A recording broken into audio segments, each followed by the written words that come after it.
presentation? Sister Ida, I don't have a presentation. I don't know who had a presentation. All I have done is just to volunteer to take the chairship of the session. So the same question that you have asked maybe can be Brother Bernie's put to the just House or can be put. Brother Bernie's just joined, and I was told earlier that he was maybe going to be. I don't know if he's got a presentation. Brother Bernie?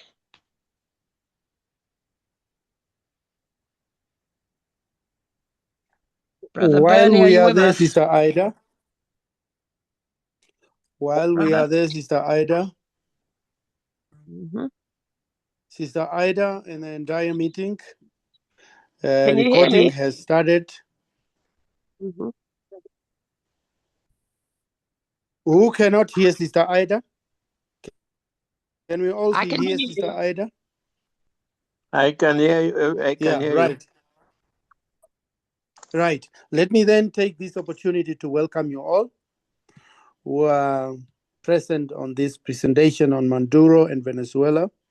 Let me recognize the presence of you all, Sister Ida, Joseph, Antoine, Sister Amina, Sister Ama, Kansi, Ikumu, Brother Coco, Maxine Davis, Ongwan Eric, and Tokumbo Oke.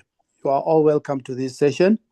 And it is about what has happened in Venezuela, most specifically the capture and the abduction of President Maduro. Sister Ida, your question is very valid. I'm extending this question to the whole meeting. Is there anybody in the meeting who has prepared a presentation for this session? Brother Benny, I'm told, or I have picked it up, that you would have a presentation. Is that so? I didn't say a presentation, No. I was told he was. Anyway. Okay. What we are to do, I thought maybe somebody is going to present, but we are supposed to discuss the Venezuela crisis, which I was thinking that maybe it's Awinho would be the one to present something. But if not, that is not the case, then we need to at least just have a discussion of the what is actually happening in Venezuela now. Thank you. Thank you, Yeah. Brother Benny. Thank you. Can we maybe run a small kind of guide as to how we are going to conduct this session? Maybe 3 bullet points that we are going to venture on, discuss a little bit, and then we hit the road. A presentation. Shall I say, first question maybe to dwell on, what is the lesson out of the capture of Maduro?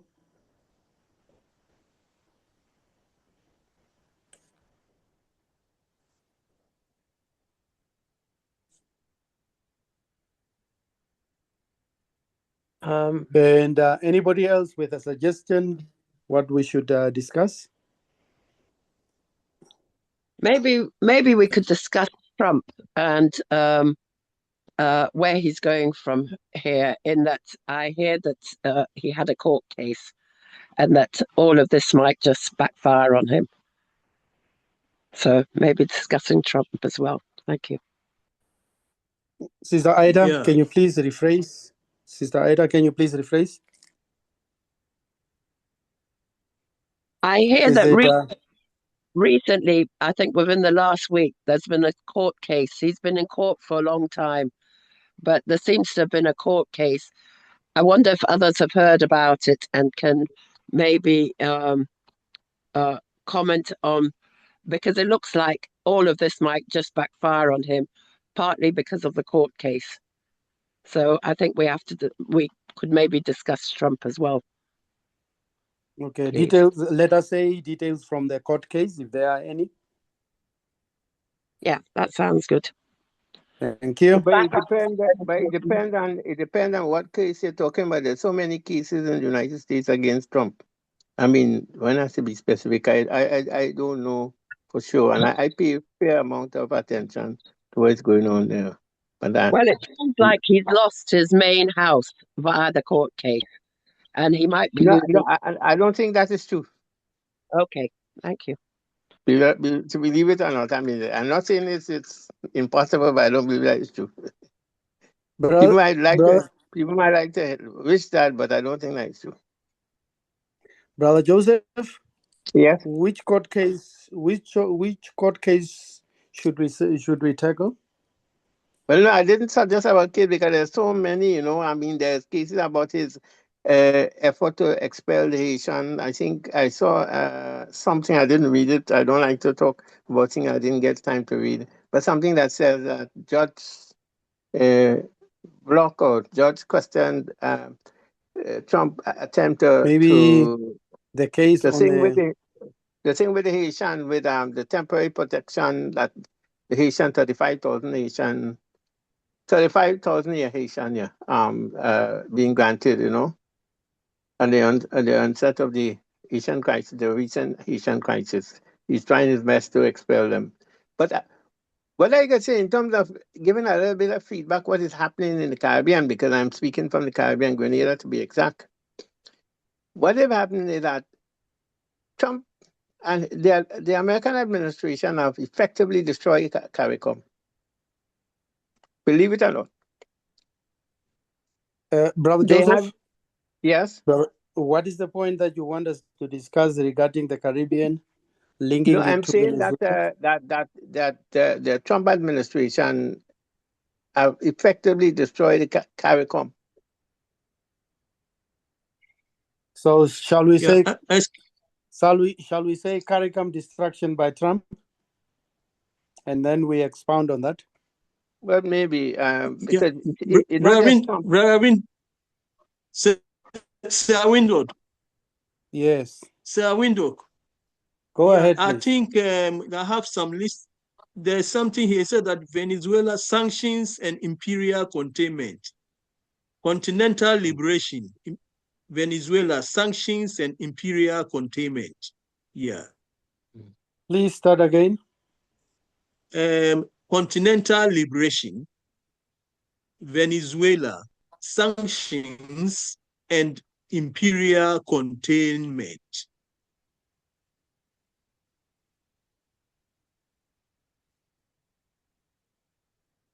It is something Brother Kwame sent to me for this discussion. Yeah. So on the 10th is Venezuela sanctions and imperial containment. So we can focus on this area. And you said continental what? Continental liberation. Okay. That is there's no subject there. Okay. So I think for now we have got more than enough points to discuss. Maybe I can run through them again and we will agree. And if you still have got a point to add, please feel free. Just to refresh you. Brother Eric has put something in the chat. Oh, please go ahead, Sister Ida. Can you read it for us? Where does the abduction of Maduro leave the region? Is what he's put. Where does the abduction of Maduro leave the region? Thank you. Okay, thank you. I think it will fit in somewhere there, but we can make it a point as well.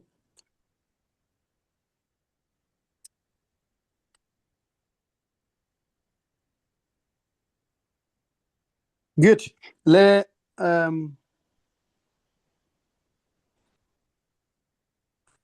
Okay, I was just taking notes. To refresh the points again for tonight, brothers and sisters on the chat, I mean, in the meeting. We have lessons learned from Maduro's capture. What lessons can we learn from the capture of Maduro? Number two, the court case details, if there are any. I would love to think is the court case pertaining to the charges of narco or something, and what have you, and what have you. If somebody can expound on that. And another point is CARICOM destruction by Trump, continental liberation, Venezuela sanction, and imperial containment. Where does the abduction of Maduro leave the region? In no order of the points. Go ahead, please. Can I raise my Go hand? ahead. Oh, okay. Can we Brother add how Benny. it Brother relates? Benny. Yes, Brawindo, can we add how that it relates to Africa and the implications for Africa? Yes, sure. Yeah. Okay.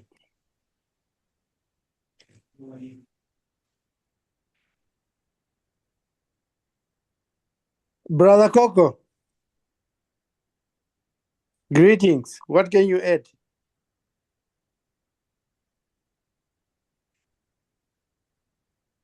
Brother Coco cannot hear us. Yeah, the points as I have mentioned them in no order. Anybody who's at liberty to discuss any point, please raise your hand and start with the discussion, or should I go point by point? What is the best? Maybe you can go point by point. Thank you. The first point, as it is on the list, lessons learned from the capture of Maduro. What have we learned from the capture of Maduro? And I think with that, we will tie in the implications of the capture of Maduro on Africa, if you like. Anybody who can hit the road, please feel free and do so. In the absence of any hand, I will go by the list as I have them here in the chat. Brother Joseph, what can you tell us? What are the lessons learned? Oh, sorry, Brother Joseph. Sister Nancy has got a hand up. Please go ahead, Sister Nancy. Joseph could have gone ahead. I just put my hand up. No, please go ahead. Okay, I just want to say, I think one lesson that we can learn is looking at how carefully crafted the narrative is, imperialism's narrative. And even something as subtle as using the word capture, which suggests that he was a fugitive legitimately, instead of the word kidnapped or abducted, because that's what it was. It was an illegal kidnapping. It was an abduction. It's not, there's no justification for regarding him as a fugitive from justice. And that he was finally captured. So here in the U.S., the narrative is so tainted with imperialist, language that it's very difficult for the average person to sort out the truth from lies. And so therefore there's not as much outrage as there should be. So I think one of the lessons learned that we have to learn is part of imperialism's playbook is not just committing these illegal acts and just really unjust acts of brutality and violence, but also of the kind of education, the kind of media, everything that goes around it, that's, surrounds it, that informs us of incorrect information, that deliberately confuses people and deliberately replaces truth with lies and confusion. That's, to me, that's a huge takeaway. And I'll stop there. Thank you.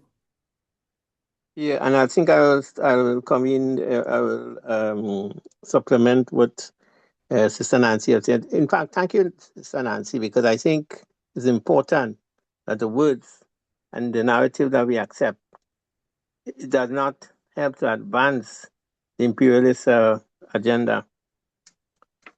Among other things, as I think Professor Lumumba have addressed the situation, and he asked the question, who next? What have happened is the initiation of a new order in which, and we've seen with the situation in Venezuela, it have emboldened the United States to say that it will take Greenland. So no place in the world, not even allies, are safe anymore, because the regard for law, international law, has been pushed aside. They have been doing that before, but with a little restraint. There's no restraint now, and this is one of the things I was trying to say last year when I had a opportunity to talk about, to ask the question. I mean, where people stand in relation to the two candidates, and some people, I mean, did the worst thing to me. They insulted me and all the things. I don't want to go there now, but it's the same thing I was trying to say would happen, and it's what happened. But who is affected? People like those of us in the Caribbean, because I can tell you, when all of this was going on, and even days after, people couldn't come to the various islands because the airspace was ruled out. I can't remember the correct word, but there was a ban on flights. So economic activity were affected. So there's a lot that fall out. But the narrative, I think we should really pay attention to the narrative, because there have been a lot of videos that showing, well, how, there have been deception, I mean, the betrayal and so on and so on. There may be a bit of betrayal within that led to the thing, but it's not how it's being portrayed. And I've heard people repeat the propaganda. Right now, there's a lot of support of Maduro throughout Latin America. I was on a webinar earlier this week. In fact, I hope to share this. It's the recording. It has a password. I'll try and Zoom stuff. I'll try and see how I can get it in the chat before the session ends. And it's a different story. What we're getting on the media. In fact, the media, we're not getting any truthful thing from the media, the mainstream media. As you see, if people notice what happened, the main issue right now is not Venezuela anymore, it's Iran. The attention is Iran. Iran, they're making the news items even in our country. It's about Iran, not about what they did in Venezuela. And finally, coming back to the narrative, and we still have that debate in Grenada. They said it was a rescue mission when they came here. They said that it was intervention and all kind of things. It was an invasion. The United Nations voted unanimously condemning the invasion of Grenada, yet they have some of our people still saying a rescue mission or intervention when it was an invasion. So it's very important. So I hope I'll stop here for now. Thank you so much. Any other addition? Any other comment on the two comments? Any other comment on the subject matter, the lessons learned from the capture of Maduro? Sister Ida, feel free, please. I wanted to say that what Brother Joseph had just said about it being an invasion is what has happened in Venezuela. And the fact that the two most the head of the country was removed from Venezuela is something that everybody should be shouting about, and yet there are very few people country-wise who have said anything, and or very few people government-wise who seem to have said anything. So I think that even what Sister Nancy said about the difference between it being a capture or what's the other word? A capture. Kidnap or abduct. Abduction. Yes, I mean it's just I think even the BBC are sending out messages saying don't use kidnapping, use capture, and it just does. The whole thing is just wrong. Plus, now that he's in America, I think they've told us where he is, but we're not hearing anything more. They've been to court and that's it. And it's like they're suddenly, though they're not disappeared as such, we're not really hearing about them, and that should also alarm us. Thank you. Thank you, Sister Ida. Any other comment before we go to the next point? Before you go there, in terms of, I think the case that he's supposed to return to court, maybe I think in April, or that's how, if I heard right, they have to schedule the court because they're playing for time also. They're trying to frustrate, to break down the leader, and his wife. So the American system can be very, very unjustly operated. So that people need to know that. Brother Nkrumah has his hand up.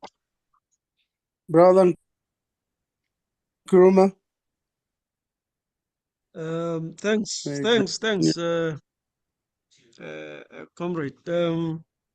Well, mine is to highlight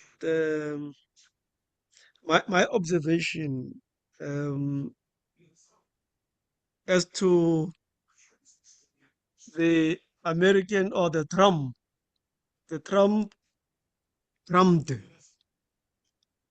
charges are nothing else but a facade, in a sense that the essence and substantively what we are seeing is U.S. imperialism.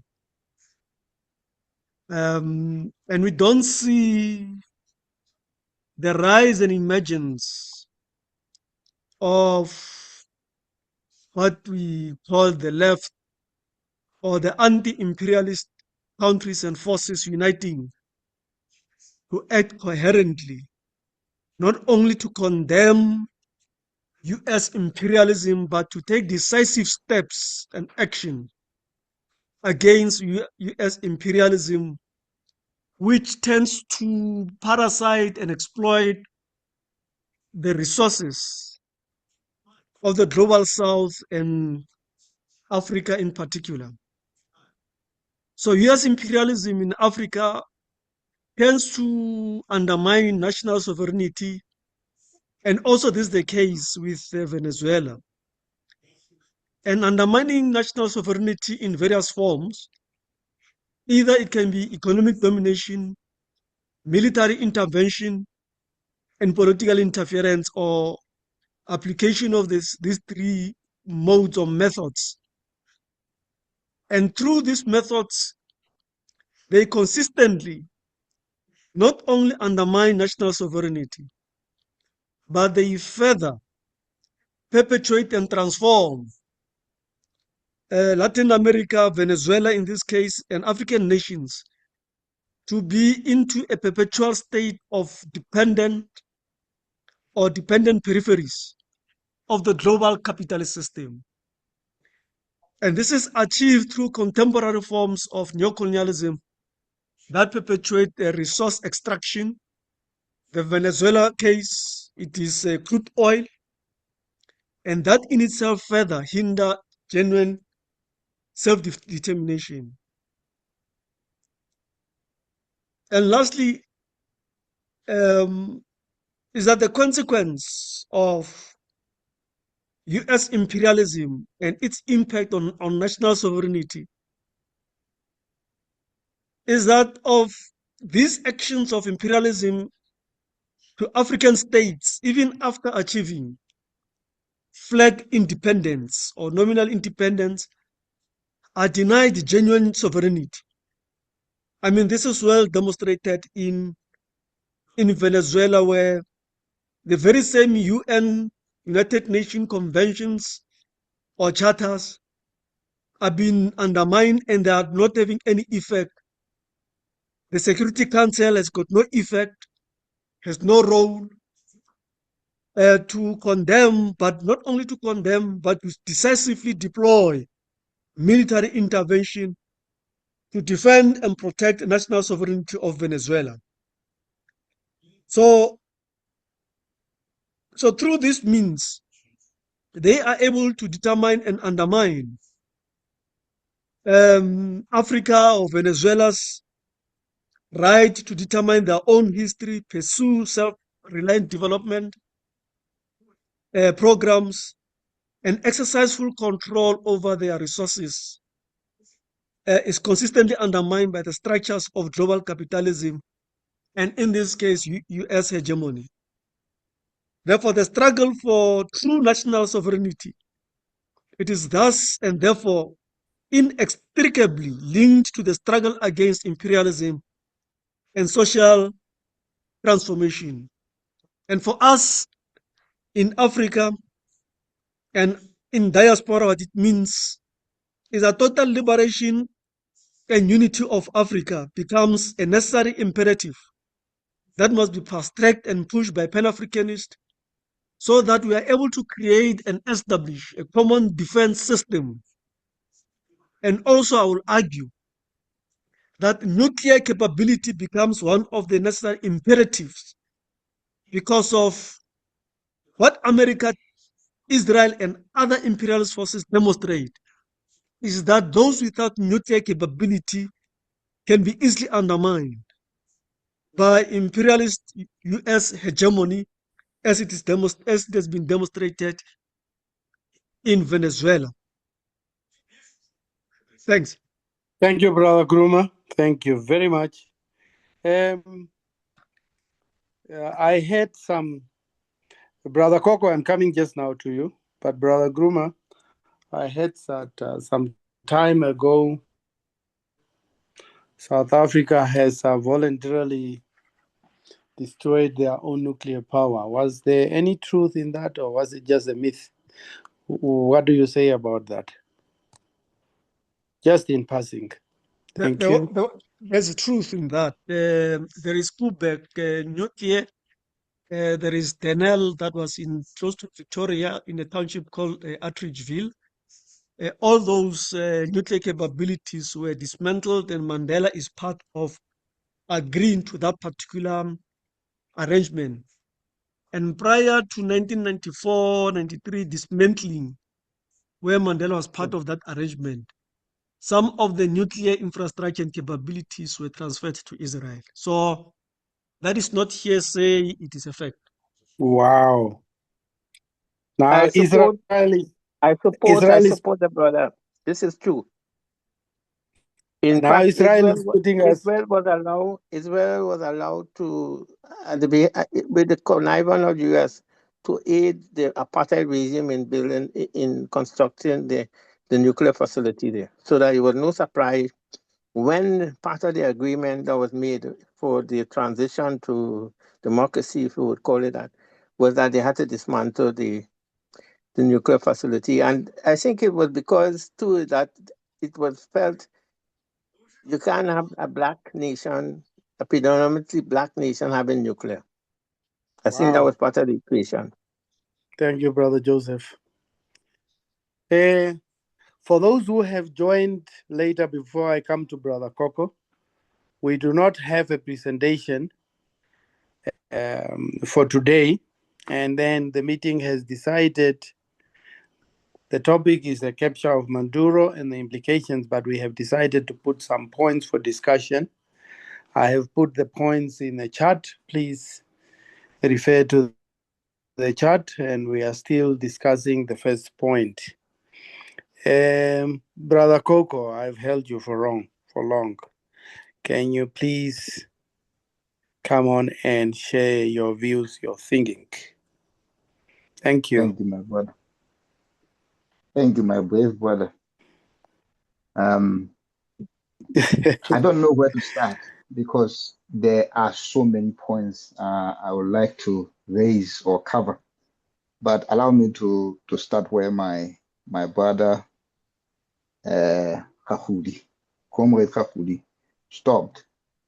He referenced United Nations Security Council.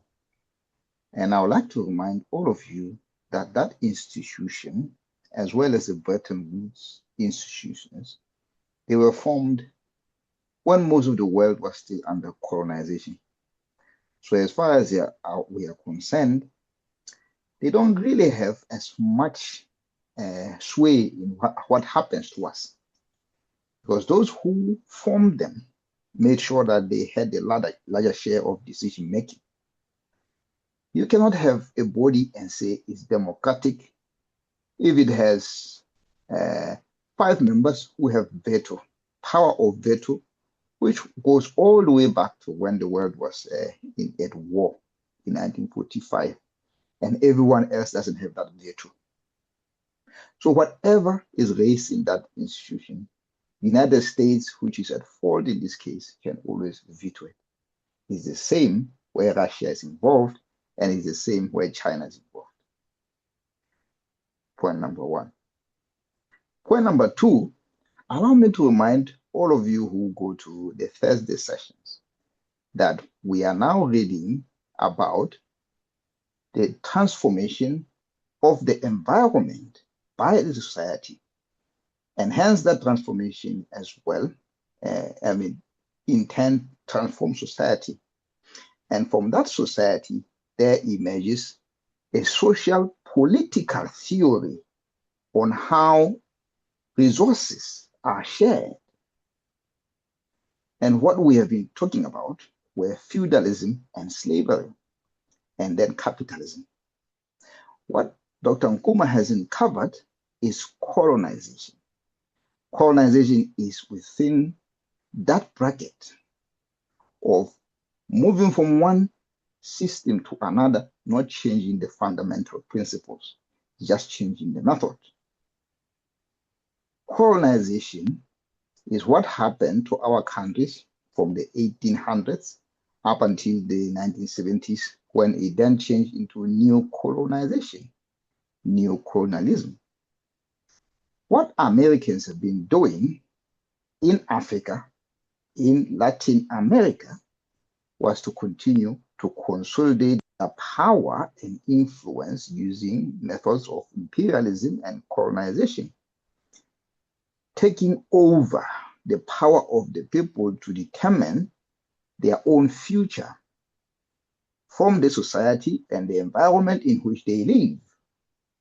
So in a way, we are back to colonization 2.0. If you can go into a country and just take away its leader and impose whatever power you want, it means we are back to colonization again. It's invasion, it's abduction. But again, as Sister Ida has rightly said, the media will always spin it to suit the narrative of whoever has more money. That is what Noam Chomsky had said in the propaganda model, in manufacturing consent. That is what they do. That's what they did in Congo in 1960 to 1961 until they killed Lumumba. There, they killed Lumumba, and in this case, they came behind the cover of darkness using the CIA and used the Belgians. But in this case, Trump comes to the front door. He comes to the front door and abducts a man and say, I am not bound by any international law. I'm bound by morality. This is the serious case we're at. So the question is, what are we going to do about it? I don't think we can do anything about it, because we can't even stand to a small Israel, which yesterday claimed or recognized Somaliland, when the whole African Union does not recognize such a country because it wants the integrity of Somalia to continue. But right now, we don't have that power to even say, no, you cannot do this. We can raise voices, whatever we do. That's what we did after they killed Lumumba, and nothing happened. Even Nkrumah was toppled by them. The same cloak and Dhaka approach. They also did that in Iran, Mossadegh. They are doing it again today with the Ayatollah.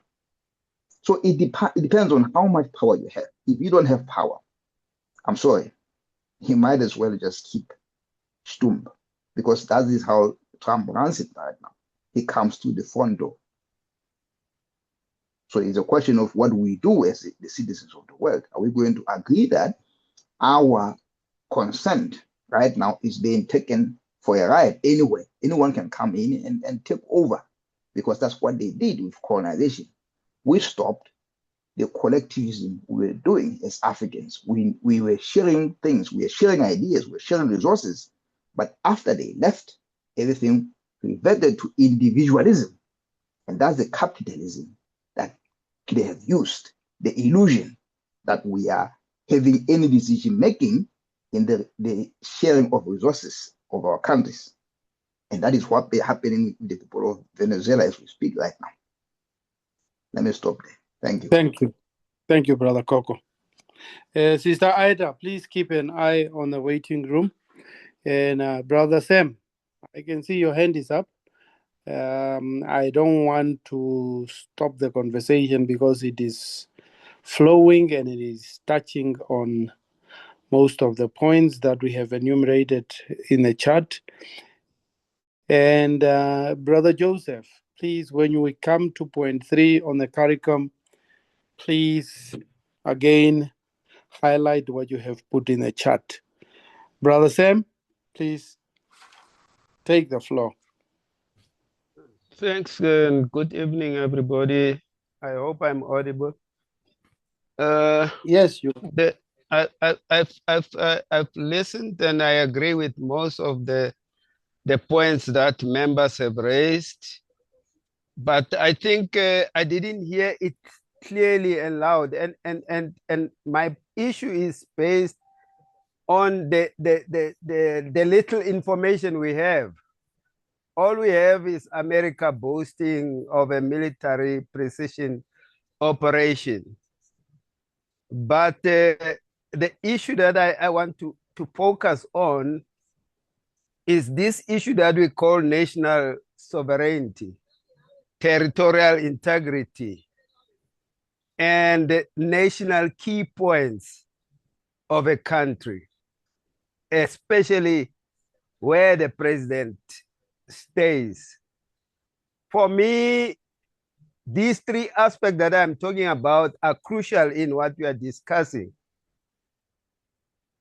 And nothing comes out. The only thing I've seen is that Cuba says there were protection teams that belong to Cuba that were also killed in that operation.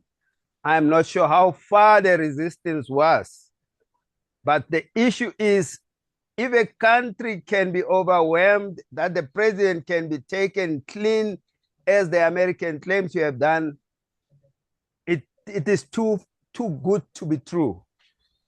And there should be an element that we need to question of the internal setup in the country. And if there were no collaborators, it would be a total foul situation. So what I'm trying to say, national sovereignty should be a cardinal, no compromise situation. This is the lesson we should know. And the mightier they are, they can also fall.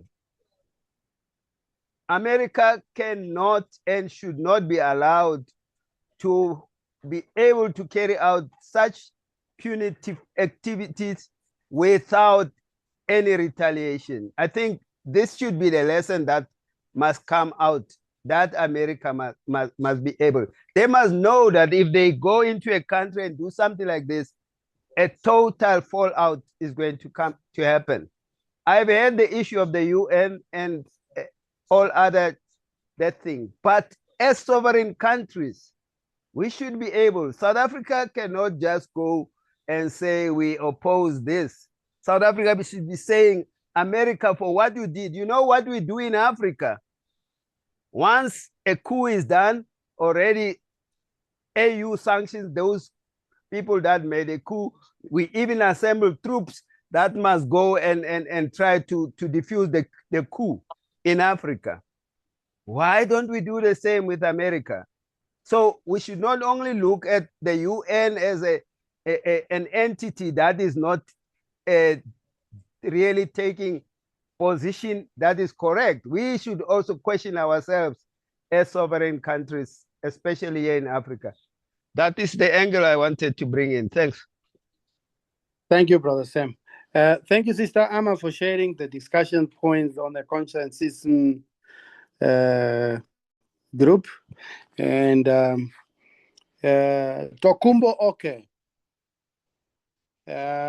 you will be next, and then Sister Nancy, and then Eric.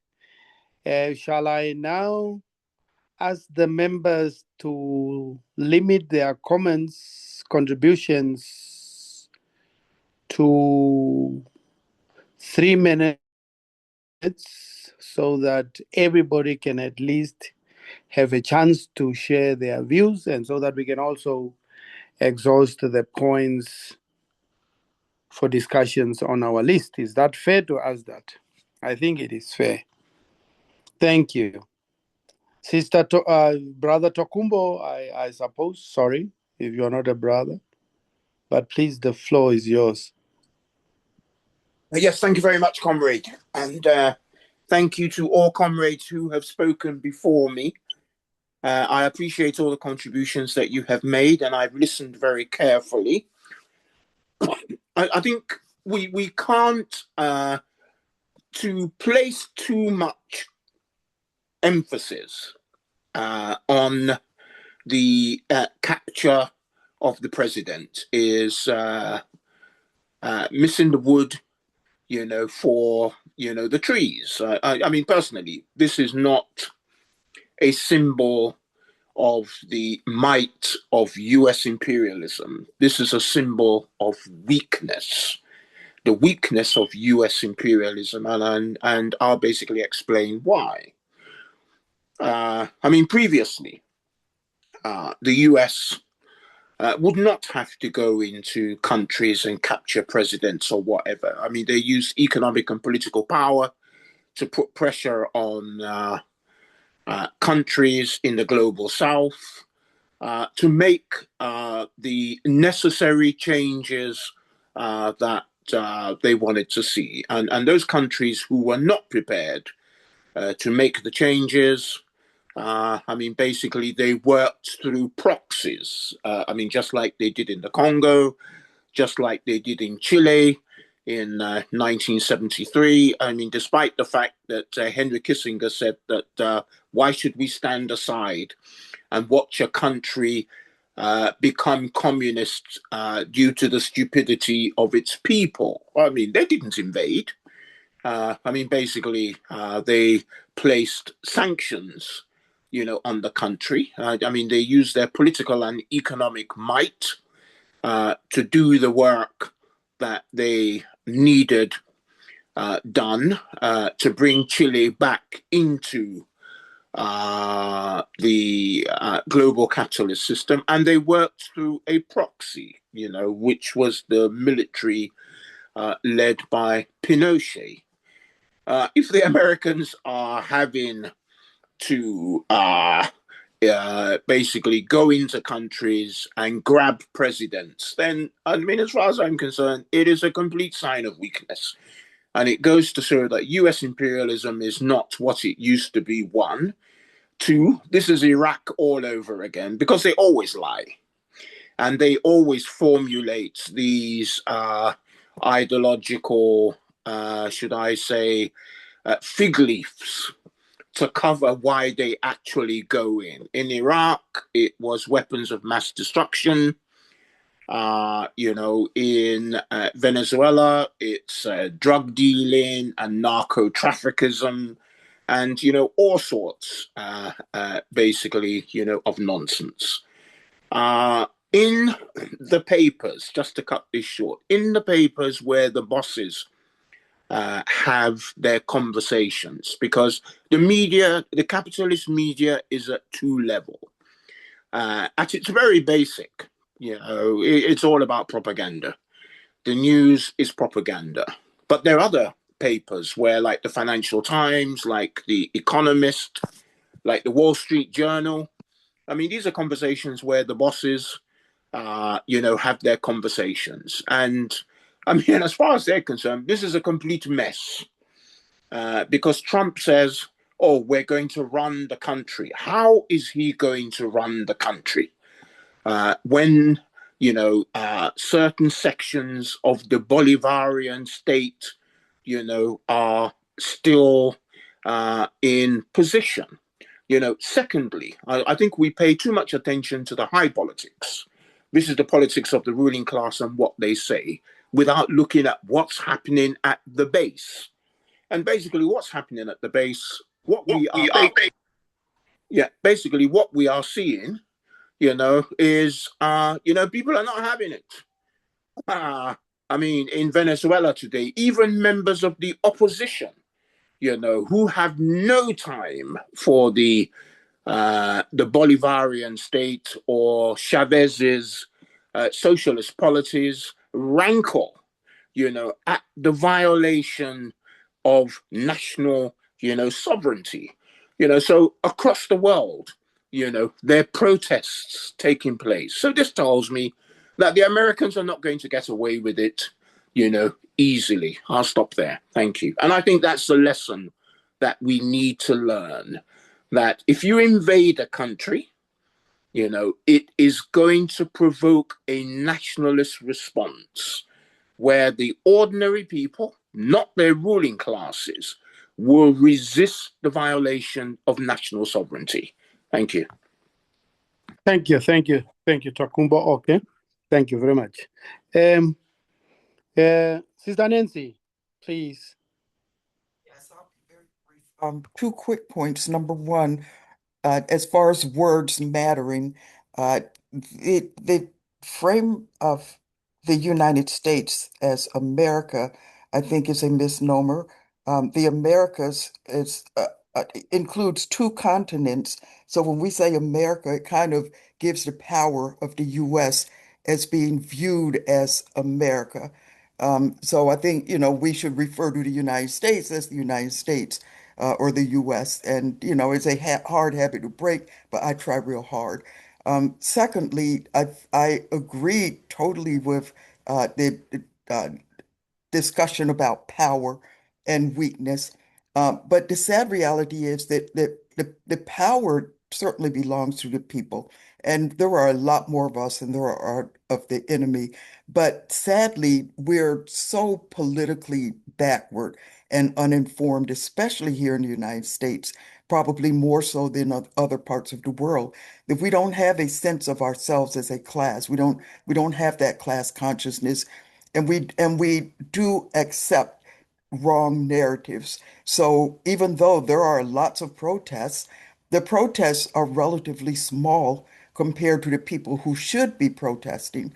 And we don't, even when you talk to people, they understand something happened that wasn't right, but they don't really understand the depths of what was wrong with what happened. They don't understand imperialism. They don't understand capitalism, really. And in this country, there is a very deliberate war against education. So if a teacher in a school tries to teach the truth about imperialism, they might get fired. A principal might get fired for permitting that to happen. Thank you. Sister Nancy, are you there? Can anybody else hear Sister Nancy? I think she has shipped out. Thank you so much for her contribution. She's gone on mute. She put herself on mute. Yeah. Thank you. Thanks for her contribution anyway. I think we have exhausted the first point. Can we jump onto, and I don't see any hand up. Sister Ida, can you help us take us through the second point, court case details, please? I see. Well, there seems to be lots of different court cases, as everyone has said. But I think even last Sunday, people were saying that some of what has happened in Venezuela might be that Trump is, this is going to sound like a big jump, but that Trump is trying to hide some of what went on with the Epstein files. And therefore, he's trying to look for diversions. Well, it looks like court cases to do with the Epstein files are now coming up. And there's a lot that is being written about him, about things like some of his houses being seized because he seems to have lied. Brother Joseph says that's not true. And people are saying, well, where do you get this from? And I did Google some of this to try and see truth or lie. And they seem to be saying that, yes, these court cases have happened, that he's lost control in some of the court cases. And as a result, the judge has removed some of his estate and has asked him questions that he has to answer. On top of that, it would seem that he might be about to be impeached because both houses, they've got enough to impeach him. So I think he has to answer the judge's questions before the date of the impeachment is going to happen. And I know that someone told me you cannot you cannot jail a sitting president. So it's all, everything seems to be up in the air, and maybe others know more than what I fully know. So I'll leave it there. If anybody knows about the court cases that have been happening and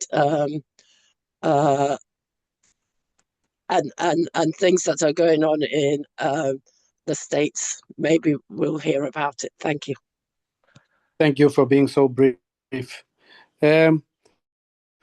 Brother Tokumbo, very brief. I can see your hand is up. Very brief, please.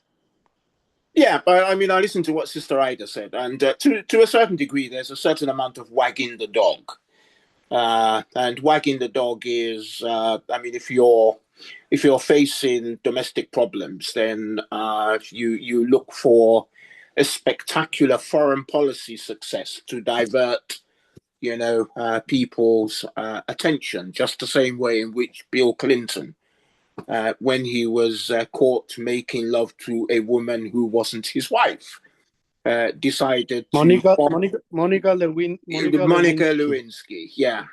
decided to bomb a pharmaceutical, what turned out to be a pharmaceutical factory, in Sudan. And I mean, there are court cases all over the place with Trump. So, I mean, I think that's neither here nor there. But I think what we need to be aware of is that American foreign policy is bipartisan. Bipartisan in the sense that whether it's the Democrats or the Republicans, the foreign policy remains the same. The only difference is that they have different ways of achieving it. Under the Democrats, they tend to operate, through multilateral institutions, like the UN and a coalition of the willing, and so on and so forth. Republicans tend to be more unilateral. But we have to look at this from a global political economy perspective. And I mean, at the moment, what we are seeing is an inter-imperialist clash for global hegemony, between the United States, and China. The United States has identified China as its strategic competitor. And everything that the United States is doing at the moment is to quarantine China. And what that means is denying the Chinese access to strategic resources. And that is what is behind what is happening in Venezuela. Because in Latin America, their biggest trading partner is China, is not America. America has nothing to offer them. Because America, at the end of the Second World War, controlled 50% of global trade. America now, the only thing that it lives off is the fact that it controls the reserve currency of international trade, and it has a powerful military machine.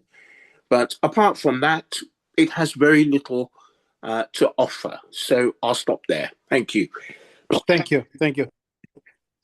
Brother Eric, at some point you had your hand up and you disappeared. You are back. Do you still want to make a contribution? Court case, we are at the point of court case. If you can hear me. And we have got so many court cases going on, and they are all in their maiden stages. I don't think we are going to spend a lot of time on the court cases, so we should allow them maybe to progress a little bit. However, whoever wants to add to the court case, sure, you still have got 3 minutes. Thank you. I can see no hand up. I think the court cases are irrelevant to what has taken place. I think we should really look at what happened because this will have no effect. And while there's some truth that Thank you. Trump might. Thank you, Brother Joseph. Thank you, Brother Joseph. We will go to CARICOM distraction, and you have put some comments there in the chat. Can we take off by that? Yes, when I say that CARICOM had been destroyed by Trump, is that a number of pressure have been laid on various islands in the Caribbean within CARICOM. For instance, my own country, Grenada, was being pressured, is still being pressured to allow installation of radar on our airport, the same airport that the United States, the Republican in particular, under Reagan, had opposed and said that would be a Soviet base and so on. They want to put installation there and radar and so on and military personnel. Now, this have not been resolved up to now. And in addition, it's tied to also the country needing to accept third country nationals, deportees and so on. And for a while, all the Caribbean islands, most of the Caribbean islands was accepting this. I mean, not accepting, was resisting this. But what have happened now is that the U.S., even the staunchest opponent, resistors, Dominica, Antigua, and now you have St. Kitts, and maybe even Grenada will join it too, because of bullying, accepting those deportees that America doesn't want. And in the case of St. Kitts, that's St. Christopher and Nevis, another name, in case people don't know, their agreement or memorandum of association, based on what was read out in a program yesterday, is that it excludes any Haitian. So even we have been encouraged to discriminate against Haitian. You can take everybody else we send for you, but not Haitian.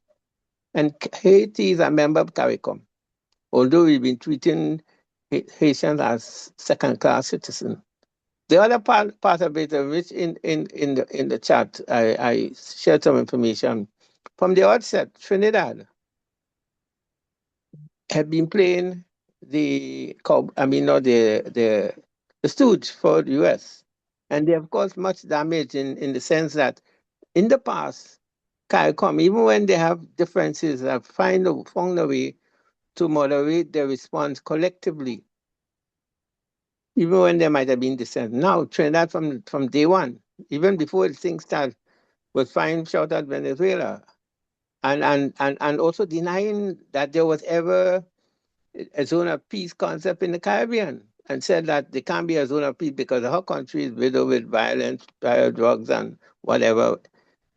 This kind of was embarrassing. So now, a thing play out, and by the way, the Venezuelan state is very much intact, believe it or not. So the only thing I've changed, the head of the government have been abducted and kidnapped. So you still have the state continuing some things have been happening in Venezuela that may make the rest of the world feel good in terms of hundreds of prisoners, political prisoners, have been freed and so on. So the emphasis in Caracas is continuation.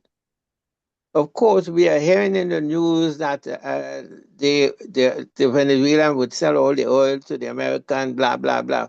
We don't know the truth about it. And because Trinidad petroleum situation is tied up like Grenada with Venezuela to a large extent, there are going to be great fallout when the dust is settled.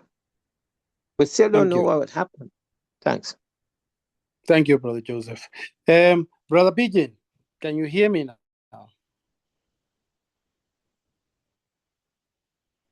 Brother Pigeon can still not hear me.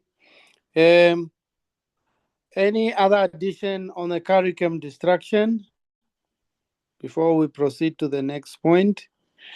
I think Brother Joseph has made it very clear. Brother Glenroy, please feel free, and I recognize your presence. Yes, thank you, Asante Sana. I've heard this, and obviously from other points. Joseph knows that I don't share his analysis that somehow because of the behavior of one or two, leaders and countries in CARICOM, that this is the death toll of CARICOM, because I think the organization should be prepared to work with whoever is willing to work together to maintain that. Obviously, there will be damages because people hold key points and key strategic position in CARICOM. So we can't take it lightly when people like Kamala Prasad and others are betraying the spirit of CARICOM. But I don't think I'm prepared to say that it's dead. There are enough people remaining, and we ought to encourage them to be more volatile and defend the principles of CARICOM. I don't think it helps them fight back if we're all outside of CARICOM and saying, well, it's all done and dusted. It needs a regional cohesion to put up some sort of resistance. The Latin American countries are basically, a lot of them are flopping around. Some are shifting to the right with their leadership change, etc., etc. So we need something to look towards that will at least regionally say no to Trump. Now, I expected that Motley would have made a more strident statement. She is saying cautiously, oh, we got to meet with other people and before we can do a concrete statement. I don't know if she's made a concrete statement now or anything has happened. So there are some logging behind, and it feeds into the idea that CARICOM is breaking up. But I think, if we outside sort of accept the debt toll of it hastens that debt. So I don't go along with it in the hope that people will step up. It's wishful thinking, perhaps, but at the very least, let's hold on to those people who will fight. I'm old enough to remember some of the previous attempts at Caribbean unification that have fall along the wayside because we accept nonsense really of people's view about the shall we say influence of one over the other. The small island nonsense is never far away where others are saying, I hold the power, etc., etc. So, I sympathize with what Comrade Joseph is saying, but let's not bury it yet until we know it's dead. Thank you. Thank you. Thank you. Sister Amma. Sister Amma, 1 minute in regards to what you have put on the consensus group about Trump. Can you just share 1 minute on the post you have just put now? To be specific, Trump says he needs to own Greenland. Just 1 minute. Tama? Okay, I've just shared a post because as we're speaking, I'm doing what I often do, looking at the news and geopolitical. One thing I think I'd like to say is that this is not just about Donald Trump. Donald Trump is the front man and the face of a United States geopolitical policy and practice which has roots in history. My own view is that the United States feels that it took its eye off the ball for a while, and it now wants to make sure, what's that term people use? It now wants to make sure that it protects its interests from its own vision in its own backyard. And the post I've just shared is that the Trump administration has said that it wants to take control of Greenland again to prevent the Russians and China from doing it, and if necessary, it will do it by force. And that is why when we're looking at Venezuela, we shouldn't be looking at it as an isolated case. We should remember that this is not the first time that the United States has either forced change of government, taken out in one way or another the head of state of another country. We've had Panama. Thank you.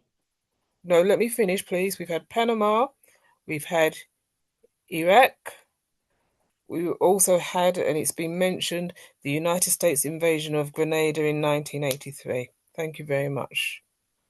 Thank you so much, Sister Ama. Brother Benny, I think you will have to lead us into the fourth point, which is continental liberation. But before you come there, let me allow Joseph just 1 minute comment. I'm sure it's obviously going to be comment on what Brother Glenroy has said. Most Yes, likely. yes, I wouldn't be long. 1 minute, please. Are you hearing me? Yes. Yeah, I wouldn't be long. I just want to say that I respect Brother Elder Glenroy's point, but at the same time, when you live in the region, he's not in the region. It's a different idea. I mean, he has to contend with what he hopes that he said he hoped. But the feeling right now, and it's being expressed by people in the Caribbean, can I comment over? Maybe we could probably find a solution for it. The problem is there are weak leaders right now who all acquiesce to Washington. They remain silent when they should be speaking or taking action at the UN, notwithstanding the UN are weak. Look at that. I mean, you say, but look Mr. at what Aida, is please happening. attend to the waiting room. Yeah. Hello? Yeah, Hello? go ahead, please. Go Yeah, ahead. in terms of Haiti, of Cuba have assisted us with the medical thing. Antigua have just severed the relationship, the health agreement on the instruction of the United States because we will be over to stifle and kill Cuba. So it's Thank done. you. Thank you. Thank you, Brother Joseph. Brother Benny, can you please lead Yeah, us into continental liberation? yeah, okay, thank you, Sir Window. Okay. Well, what do we say? As much as we are discussing this matter on Venezuela, has become an international issue, but the most important would be that how do we look at it with all the experiences that we've gone through, and already America's foothold is on our shores, even threatening some countries. So what has taken place in Venezuela? I mean, how does it speak to us? I think I want us to be more practical in the way we talk about these things as to how we can, in terms of defense, is there any solution? Is there any kind of solidarity? And whatever we can, I mean, we can see as a possibility to forestall any kind of adventure that may be like something trickling down onto us. Because as we see, his aim hasn't finished at all. I mean, he's going to Denmark, and from Denmark, most likely, either to Iran, and then Africa will be the next. Yeah. So let us discuss this as our brother Windhoek wants us to do. Thank you. There we have it. Brother Benny, continental liberation. Yeah. Is it Asian liberation or which liberation? Which continent are we talking about?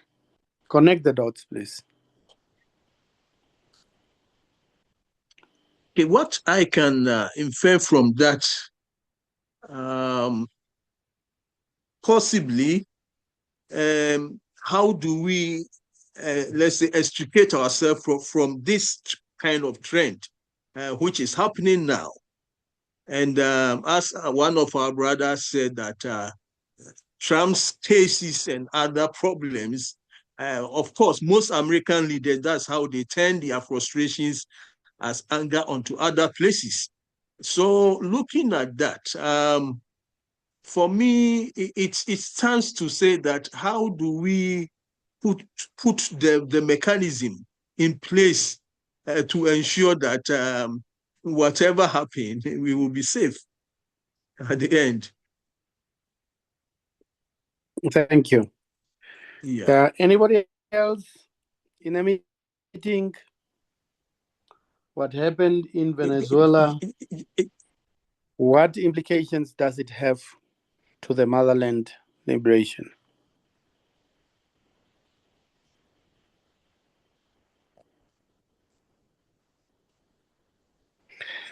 I don't see a hand up. Brother Sam. Yeah, that's. Yes, Brother Wenduk. Brothers and sisters, I think the direction is very clear. And you can see the modus operandi. It doesn't change. It's the same. Imperialism will always provoke. I think we already are aware that they've been pointing fingers at Nigeria already. They've been pointing fingers to South Africa already. You can sense it is coming. And this is where now the issue that we are talking about is crucial.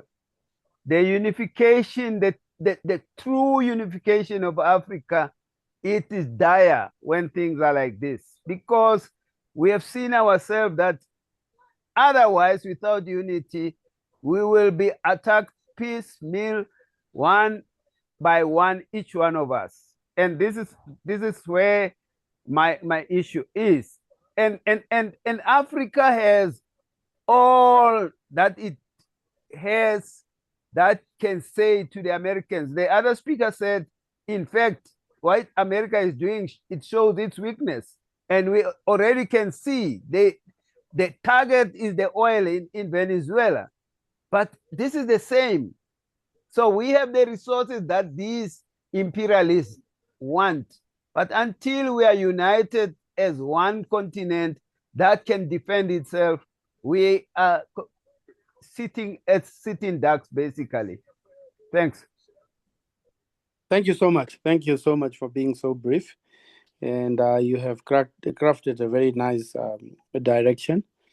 And Brother Glenroy, and sisters in the house, Sister Chasa, Sister Tapua, Sister Grace, We want to hear more voices. Please, Brother Glenroy, and then we go to Tokumbo Oke again. Brother Glenroy? Okay, I do think the others' hands were up before me, but let me just drop this in quickly. I mean, we should be very clear that the American invasion of the continent and interference has been going on for many, many years. I mean, I got the impression people were saying, will there be some involvement by the US interfering with Africa, which has been ongoing forever, you know. So please, let's get the chronology right, that this is a continuation. Maybe it turns their eyes to other hemisphere, but the theft in Africa and the interference in Africa has never relented. So I really hope that we speak the language of what's going on. Sister Amar mentioned Libya in her posting.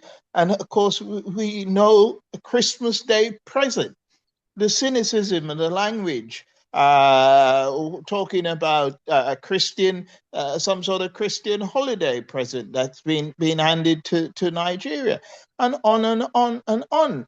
A false narrative about the Congo, where people are still dying and they'd hope to collect a peace prize for, etc., is ongoing.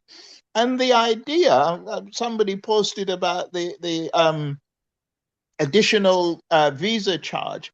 When are people going to say, I don't want to go to America? There are other places in the world that we want to go to, such as the continent. You know, when are people going to turn their back on America? That's part of the resistance. But I really wanted to say that we have to be very clear.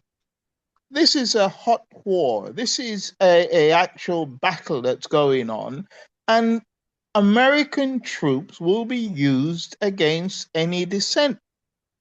So Thank are you. people prepared to fight against American troops? Are people prepared to remind America that it's not always been plain sailing despite their so-called military superiority? They got their ass kicked in Vietnam and other places, you know? So we need to start talking up the resistance. Thank you. Thank you. Thank you, Brother Glenroy. Brother Tokumbo, and then Brother Coco. Brother Tokumbo, 1.5 minutes, please. Yeah, I Thank think you. I think very quickly it would have been better if there had been a presentation rather than this ad hoc discussion, so that we could actually understand what is happening globally. And what is happening globally is a struggle for hegemony, global hegemony between China and the United States. And the United States, has identified China as its strategic competitor for global hegemony. That's one. Two, they have revived the whole concept of spheres of influence. America has revived the Monroe Doctrine of 1823 and the Roosevelt Corollary of 1904.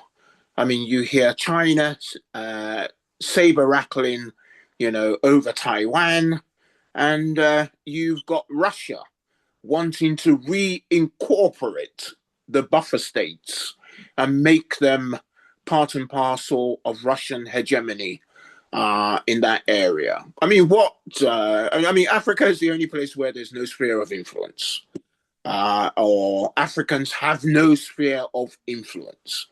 And unfortunately, looking at the situation right now, where we have 53 or 54 useless countries that are not designed to work for us, the United States, China, and other lesser or greater imperialist powers, are looking to plunder, Africa, in collaboration, with, Brother Tokumbo,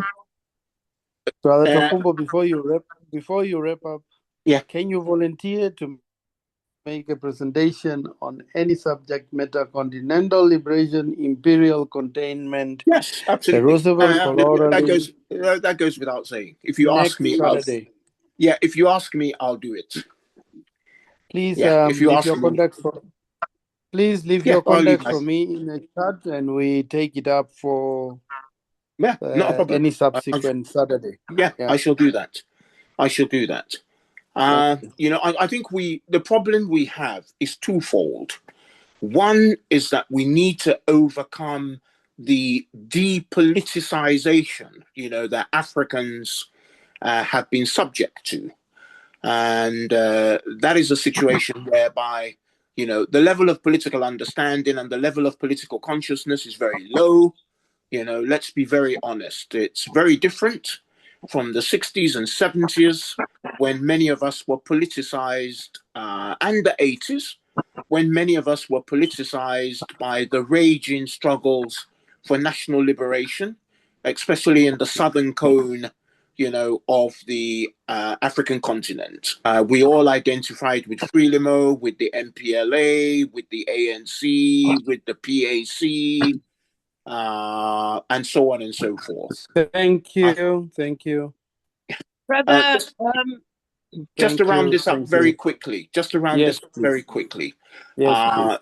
The other thing is that we need to start, no matter how little, we need to start linking up across national boundaries, in Africa, which means that organizations need to start taking the giant steps to link up with other organizations that are struggling, not only against their ruling classes, but are also struggling against imperialist domination. We can't do this on the basis of Thank you, Brother Tokumbo. individual countries. We need to do it on a continental basis. Thank you. Thank you, Brother Tokumbo. Sister Ida, can you please, Sister Ida? Yes, I'm here. Yeah, can you please link up with Brother Tokumbo, get details, and we try to organize that presentation for any subsequent Saturday. Okay, and I have to say that I'm sorry. I think CSG needs to apologize to all who's here because we did have a presentation lined up, but it fell through. So sorry if this seems unscripted, but there was going to be a presentation, and we hope maybe at some other time we'll hear it. Thank you. Thank you. I see 3 hands up. Brother Coco, I think you were next. And then it will be Brother Groomer. And then it will be Brother Benny. And then Green Ox Wax. So, Brother Coco, go ahead. Thanks again, comrades. My brother Tukumbo, okay, wholeheartedly agree with what you said. But let me try to pick something from your argument. So there have been 3 colonizations of Africa. As far as I'm concerned, you say Africa doesn't have a sphere of influence, but it is under duress from several points. Even Burkina Faso, Mali, and Niger, which got back control, wrested back control from France, they looked towards Russia. So Russia is there as a sphere, is a sphere of influence for Russia in the Sahel as we speak, as well as in the Central African Republic. So there are lots and lots of countries that are aligned with different powers in Africa. That is number 1. Number 2, after flag independence in the 60s, we suddenly didn't have anyone we were fighting against. But this is where we made a big mistake. Power from the colonizers actually went to our elites who were trained by those colonial masters. So, as we read yesterday, that capitalism actually dulls the psychological irritants. It did exactly that. We didn't have a face of an enemy. We thought we had everything. But capitalism continues to exploit us as Africans. So we are still under a significant domination and exploitation from the West. The US came into Africa immediately after the European powers left and did a lot of damage. We know Congo 1960, we know Ghana 1966, and lots and lots of other examples that happened after that. So it's continuing. And right now, as we speak, they have a sphere of influence in Angola, Zambia, and Congo, because there's a Lobito corridor there that they are going to take the critical minerals from Congo and Zambia to the port in Angola. So that's, again, their foothold in the oil-rich Angola. Algeria is in trouble. Right now, Morocco, it occupies Western Sahara, and the US have put all their power behind Morocco. Algeria has been contesting that place with Morocco for a while, but they are there again, the Americans. They want their own foothold. And again, look at what they're doing in Greenland. Greenland is not just they want that, they want to counter the Russian influence in the region. The Russians are going around that area to go all the way down to Latin America. So wrap up, Brother Coco. My point is simple. We are again a territory for the taking for everyone else who are ready, and we are not ready. So I agree with my brother there. We need to unite. But unfortunately, who is going to unite us if those elites are aligned with the West? Thank you, comrades. Thank you so much. Brother Nkrumah, Kanhuti, the late Thanks. Lazarus, the late Lazarus Kanhuti, was he related? Yes, in a way he was. Well, but I thank you. can't see Please him. go ahead. I can't. Oh, I'm okay. vocally wounded. Okay. Okay. Comrades, mine is to say, because of I think the essence of the question, it's around what must be done. To a greater extent, a number of theoreticians in Africa, in particular, have written about the problem. They've defined and described the problem. And Kwame Nkrumah is one of those who have written extensively neocolonialism, the last stage of imperialism, and so forth. But also, Kwame Nkrumah wrote on the Handbook of Revolutionary Warfare. He also wrote on the revolutionary path in terms of what concrete actions must be undertaken. And I think also Kwame Nkrumah has been very practical on a number of issues to demonstrate on and have evidence of what must be done. Him concluding a unification program process with a number of African countries in the Western Africa. So the quick one is that yes, we agree that part of the problem that we have today is an elite or an oligarchy of comrade bourgeois that are responsible for the neocolonial states. They serve and they act as auxiliary on behalf of imperialism. Now, Kwame Nkrumah is very clear in terms of a need for us to operate across Africa and have all African People's Revolutionary Party as one important organ that is to centrally organize and coordinate the affairs to advance the revolution of the African people, and for us not to operate along colonial borders, but across the entire African states, so that there is coherence and a very unison form of action in advancing a program of anti-imperialism, which of course the primary and first target is the neocolonial state and removing the neocolonial state. And that in itself, also he writes about all African peoples coordinating committees. So the revolutionary warfare, in my view, presents practical and concrete actions that must be taken.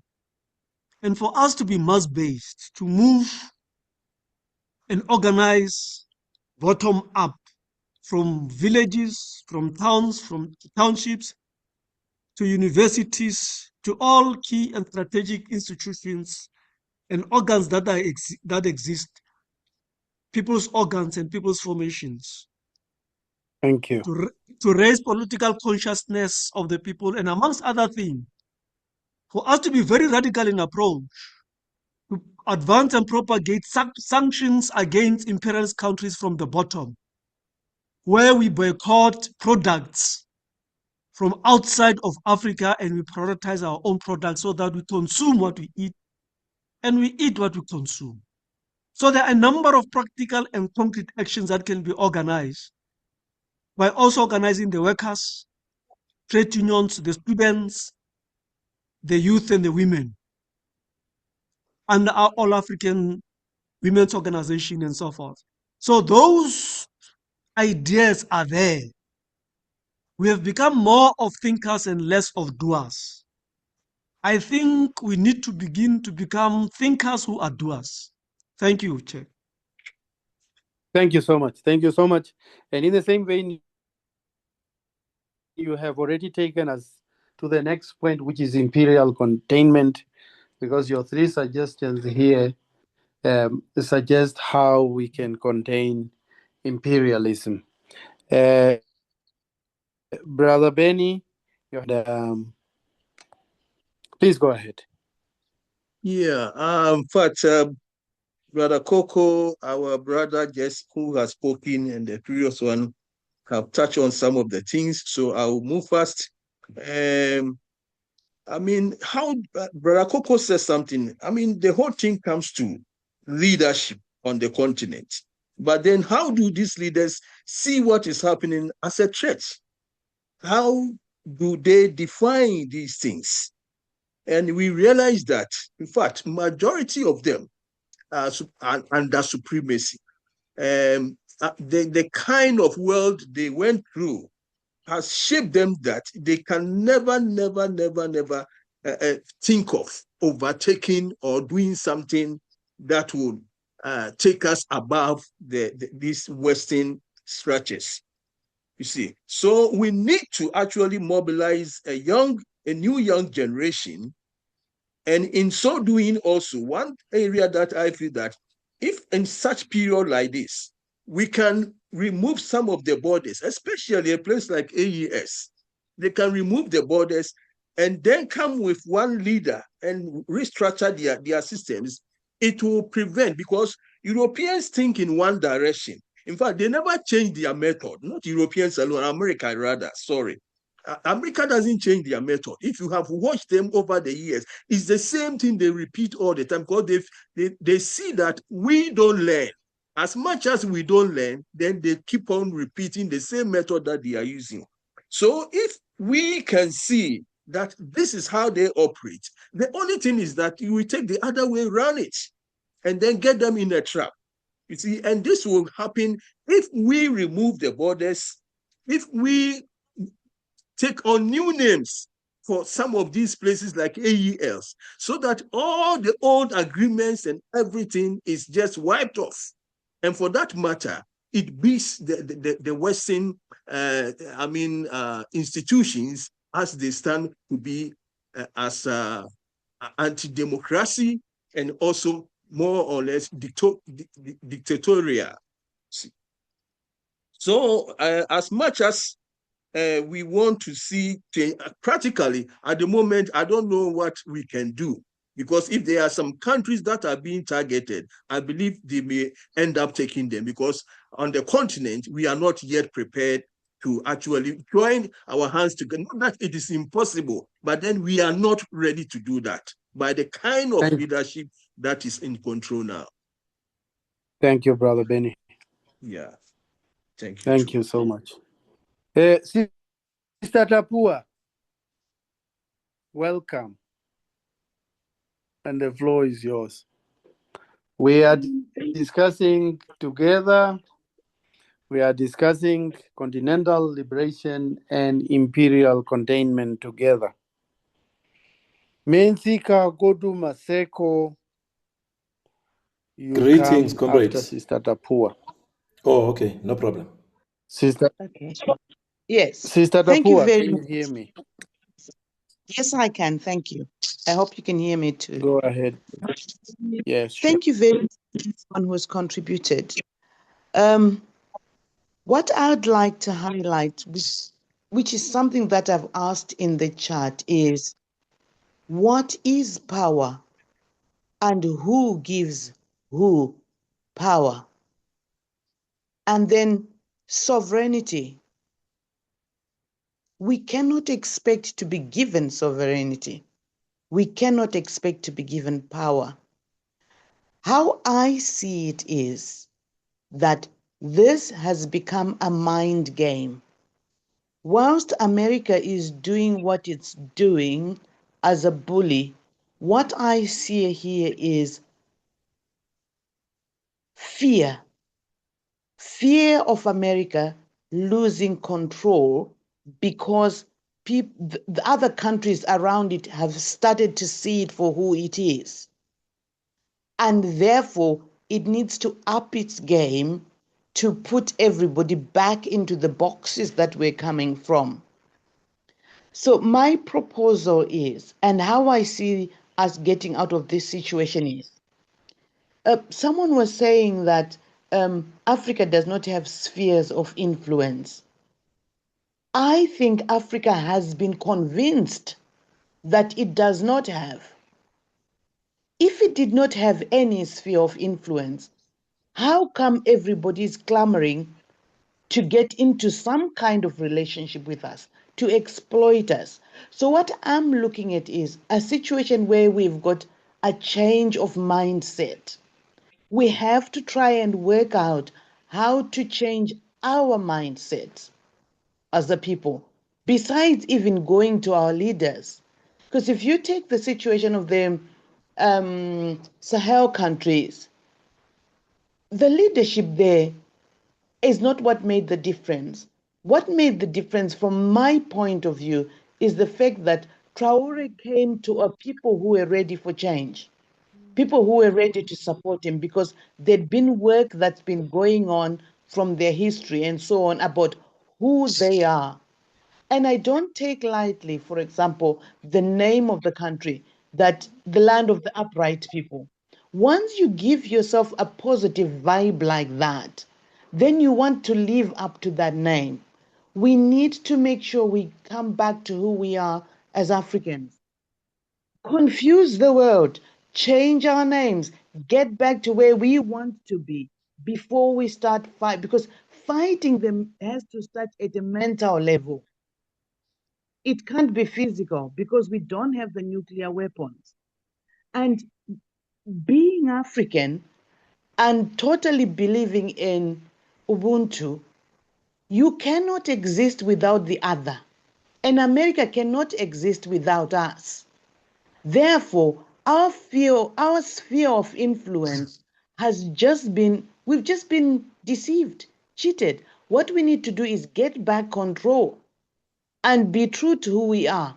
If our population is living on so little and surviving and thriving, and our population's increasing, how then can we say we don't have we have a negative sphere of influence? We have. It Thank just you. takes some mindset. Thank you. Thank you, you. Sister Tapua. Mensika Gutu Maseko, your hand was up. Yes, comrades, greetings. First and Please go foremost, ahead. I would like to just acknowledge the last three speakers that have spoken right now. Let me just say maybe four speakers. Starting with Brother Koko. Brother Can you Sam. hear me? Can you hear me? Brother Sam. Yes, we Am can hear I you. audible or not audible? Brother Maseko, you are Yes. audible, but I'm just trying to say, after you, Brother Sam will share his cup of coffee just for 1 minute.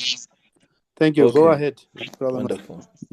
Yeah, so I want to acknowledge, but the interesting and not ironic, but almost coincidental thing that is happening that we need to acknowledge as African people is okay. First, I'm acknowledging the last four speakers, starting with Brother Coco, who was giving us a scenario of the many spheres of influence that we do have, and also highlighting the various impediments that are standing in the way where Africa has been invaded for the past ever since, by the imperialist powers.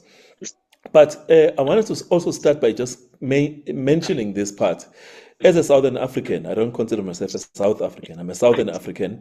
Um, we felt undefended. Even my wife was saying this right now as I was getting into this call. She said, "Tell your brothers there that no one in Africa stood up when Africa stood up against Israel.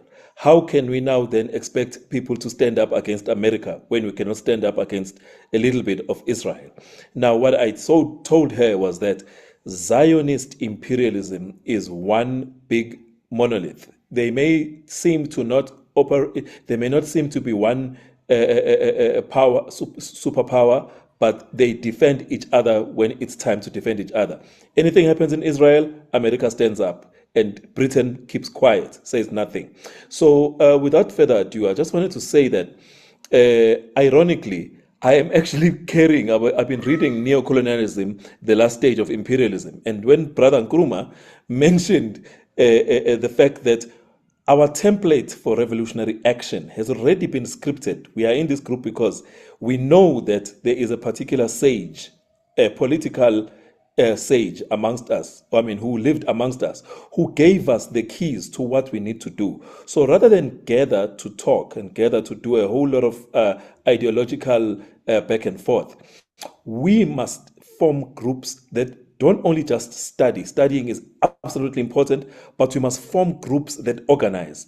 We cannot, there is no more time anymore to discuss ad infinitum, but it is time to put to action what Baba Nkrumah, Baba Walter Rodney, and even Baba Mucholoko, Zulu Matabo Zulu, and Baba Nabudere, and many of our elders whose shoulders we stand on. It is time to put these things to practical action from the ground up. And lastly, I need to mention this. Let's Thank not you. pretend Thank you. that we have governments. No, please let me say this last point. Let's not pretend Yes. that we have state governments, that we are led by politicians. We do not have states in Africa. We are led by comprado managers of imperialism. Let's not pretend that we have them. We can only organize ourselves. Our governments do not exist. Thank you, Makomba. Thank you. Thank you so much. Thank you so much.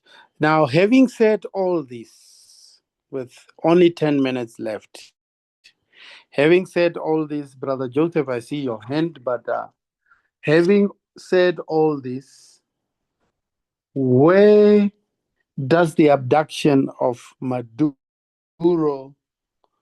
leave the region? And what are the implications for Africa? The abduction of President Maduro, what are the implications for Africa? Anyone who wants to lead us on that? Where does the abduction of President Maduro leave the region? And what are the implications of the abduction of Maduro for Africa? Brother Sam, I said, yeah, sure. Who's that? Go ahead, please. Tapua. Sister Tapua. Yes. Yeah, 1 minute, Sister Tapua, and then Brother Glenn Roy. Okay, And then thank Brother Sam will share. And then Brother Sam will share his cup of coffee just for 1 minute. Thank you. Go ahead. 1 minute, please. How I'm perceiving this is Maduro is gone. The Venezuelan population, the ordinary person in the street, can resist America, even with the leader that they've appointed. Places can be rendered ungovernable. And for me, this is an opportunity that's been given to the ordinary person in Venezuela and around the world of how we can act without our leaders. Because it's high time we got back into that position where we realize that the power lies with the people and not the leadership. And we've got Venezuela leading the way in terms of how the ordinary people are going to respond to America. Because America thinks it can just walk into a place and govern, but that's never been governance. It cannot happen if the people don't want it to happen. We're an African people that have struggled, and the ordinary person has fought, and we've won before, and we can continue to do that without those leaders. Because we stood up against imperial leaders, now we can stand up against the Compra leadership that we've got. Thank you. Thank you. Thank you so much, Sister Tapua. Brother Glenroy. A word of warning, because you can imagine there are people on the continent and in other places who have suffered bad leader, neo-colonialist leaders, and might believe that the solution to it, these are serious thinking people who are not necessarily right-wingers, but believe that the way to get rid of neo-colonialist government is to actually expect someone like Trump to do what they did in Venezuela. And this is about education. This is about ensuring that the population in general understand the danger of imperialism, trying to use imperialism to write something that they are correcting. It's not that what we should be suffering.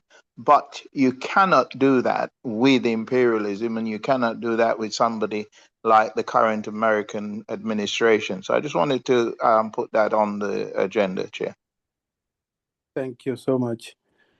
Thank you so much. Brother Sam, your cup of coffee. 1 minute.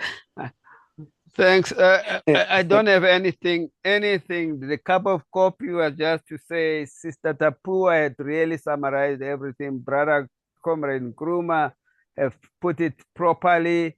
Brother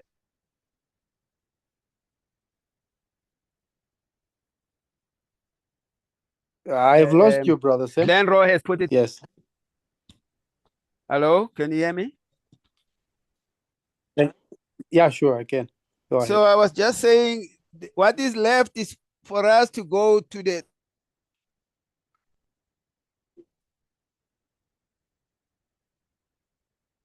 You are breaking, trenches. Brother Sam. Each but one we of heard us, you. South Africa.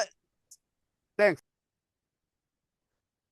Thank you. Sorry, you are breaking, Brother Sam. It's not that I'm breaking you, that I've cut you short, but thanks for agreeing with all the previous speakers, and thanks for being in congruence with what they have saying. And Brother Joseph, half a minute. Your hand has been up. Half a minute, please. Yes, I just want to say that Brother Joseph? one of the things that, are you hearing me now? Are you Yeah, hearing me? sure. Go ahead. Are you not hearing me? Yeah, one of the Yes, things I want to say in the half a minute I have is that just a couple of things. One is that we have to become up to date and informed of what is happening. You know, there was a comrade from Benin who addressed that same activity I posted in the chat. He expressed solidarity with people, and there were other people from other parts of the world. And I think what happened is that we need to have a way that people could get accurate and useful information in real time, which we are not having as a people, because we have all kind of conflated information or distorted information. And secondly, I am very saddened that we have seen another effort to destroy Africa by the accepting of Somaliland as an independent place in which Israel and US would get a foothold to do what they want, to attack people that they don't feel comfortable with, and also to export the Palestinians. This is the whole plan. Thank you. Thank you so much. Now, time is now pressing us, and Sister Chasa, 1 minute. Sister Grace, 1 minute. Maxime Davis, 1 minute. General Anunnaki, 1 minute. Starting with Sister Chasa. I can as well just pass. Yeah, greetings. Sister, the only thing I have to say is oh you are there. Go ahead. Oh my yeah, goodness, Sister everything Shaza, that Sister can you hear me? Tapua said, I agree. Thank you. Sister Grace, can I pass? I'll pass. Thank you. General Anunaki, 1 minute, or I shall pass. Kanzi Akiki Ikumu,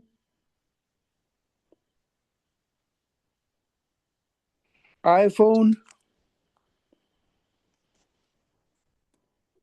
Faiza Ahmed.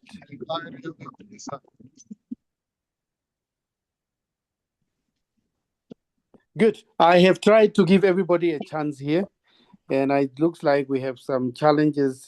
General Anunaki, I can see you have unmuted. Your line is very bad. It sounded like Brother Pigeon wanted to share the whiteboard. It sounded like it was him, but I think he's a bit late. Yeah. Or maybe he can put it in the chat, please. Please, Brother Pigeon, can you put what you're saying in the chat?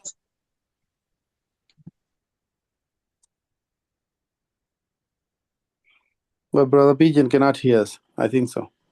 So now the time has caught up with us. Thank you for this lovely presentation. One cannot make a summary of it in 1 minute. A lot has been said, but our recording is there to support us. But what happened in Venezuela, it shows that the UN is an aged, toothless bulldog.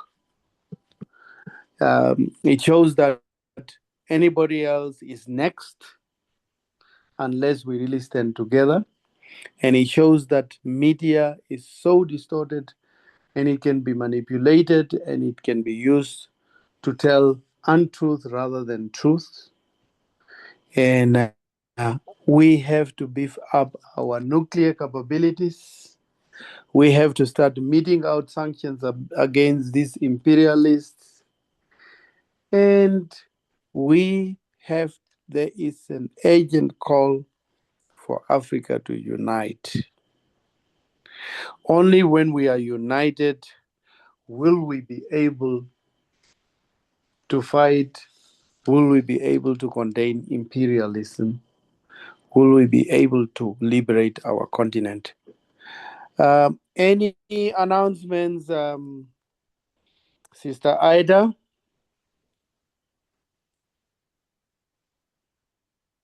Sister Ida, any announcements? Sister Ida, can you hear me? I can hear you. Sorry, I was trying to mute. I was in the wrong place. I think I can only announce that on Thursday we have our book reading session, and you're all invited. So it'll be at the same time, 6 o'clock Accra and UK time. So please come and join. Thank you. And on Monday night, there's also a book reading on Professor George Aidi, Defeating the Dictator. Same time, 6 o'clock Accra time, whoever wants to join. And on Tuesday, Kiswahili classes, same time, 6 p.m. Accra time. I don't With think that, there's Kiswahili. I would love I don't think there's Kiswahili on Tuesday. No Kiswahili on Tuesday. Okay, thank you. My bad. Brother Benny, say something quickly, then we close. Brother Benny, say something quickly, and then we can bring the meeting to a close. And Sister Ida, after Brother Benny, you can stop the recording. Brother Benny? Brother Benny, can you unmute? You are privileged to close this meeting. Brother, looks like Brother Benny cannot unmute, and Sister Ida. All right, go ahead, Brother Benny. On the 17th, the team is development beyond nation state. So that is what the program he sent to me that because he will not be available. So Thank you, Brother Benny.